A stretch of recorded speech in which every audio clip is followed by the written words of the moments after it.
could do a citrus body gloss. What are the choices? There's facials and there's body therapies. Body therapy. Okay. All right.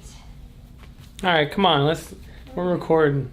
So we're just gonna like stand here and talk a little bit, and then we'll go in the room and then we'll go over some films. So we're talking about X-ray. Like, we want to see what condition your spine is before we make a plan to either fix or correct it. Just to make sure that you don't have any anomalies, or you don't have any, there could be other things going on that you can't necessarily palpate or feel. Something like a tumor or a pathology. When you know what you're looking at, you have a better idea of what the outcome is going to be. So like, you could come in with the same level and the same area of neck pain that I have, but you could have a stage 3 arthritis and I could have no arthritis. Mm-hmm. And your times of healing are going to be so much different because of what condition your neck is in. Mm-hmm. So your adjustment schedule would be different than my adjustment schedule now that we know what condition you have. Can somebody with a scoliosis get chiropractic care? If you know that you have an imbalance in your spine, you would want to make sure that it can move as well as it can so it doesn't degenerate faster.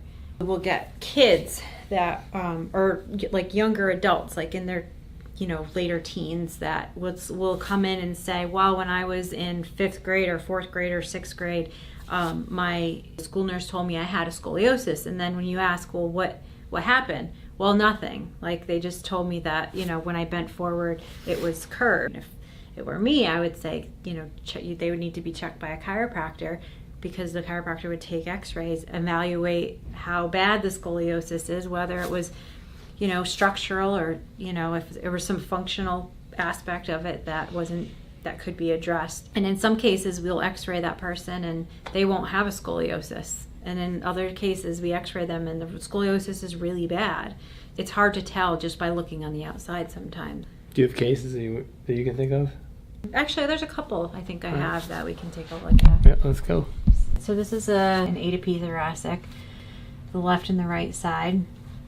This is a young girl, 14 years old, when we took the film. She had a scoliosis check at school, and they said that she had a curvature, and she did, 17.1 degrees in her lower back. If somebody says that in school they had a scoliosis that you want to get, so this would confirm it. And the severity of it too. So for instance, with the severity of this curve is pretty minimal. Under 25 or 35 degrees, you're kind of, there's no necessarily any intervention except for just wait for it to get bad if it's going to be bad. So she would be re-x-rayed again in 3 to 6 months to see if it's progressing, because she's a young female, and at this age, at 13, 14 years old, that's when it's going to start to progress the fastest. This is a lateral bending, so she's bending to the left and then bending to the right. We want to see how those vertebrae are moving to make sure that there's no abnormal motion. So this is another x-ray. This is a lumbopelvic x-ray, an A to P. In addition to figuring out what the condition of your spine is and your alignment is,